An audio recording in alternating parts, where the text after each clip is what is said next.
কি ব্যাপার, বাড়ি কি এটাই নাকি? 5 বছর বাড়ি আসিনি, মনে হচ্ছে নিজের বাড়ি ঘর ধরে ভুলে গেছি। আর বাড়ির লোকজন কোন সব? কিরে ভাই,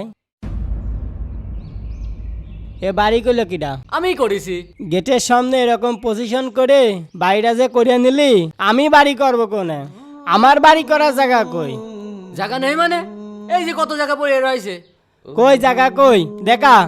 আরে তোর জন্যই তো ঘরের পিছনে জায়গা দিয়ে দিছি। মেটেলটা বুঝাই নিয়ে ওখানে ঘর তুলে নে। কি মাইটেল ভরাট করে নেব? আরে জমি কেনার সময় 2 ভাই সমান টাকা দিইনি, এখন আমি মাইটেল ভরাট করে নেবো কে? আরে মাটিলের জায়গা খারাপ নাকি? একটুখানি খরচ করে মাটিলটা বুঝাই নিতে হবে মাত্র। দাঁড়া দেখে আসি কিরাম জায়গা রাখিছিস, তাইলে চিন্তা করো। খেয়া না খেয়া টাকা পাঠালাম, ভালো একটা জমি কেন, 2 ভাই সুন্দর করে বাড়ি করব। আর আমার জন্যই এই মাইটেলের জায়গা থইছে। দেখো এই মাইটেল ভরাট করতেই তো আমার জীবন শেষ হয়ে যাবেন।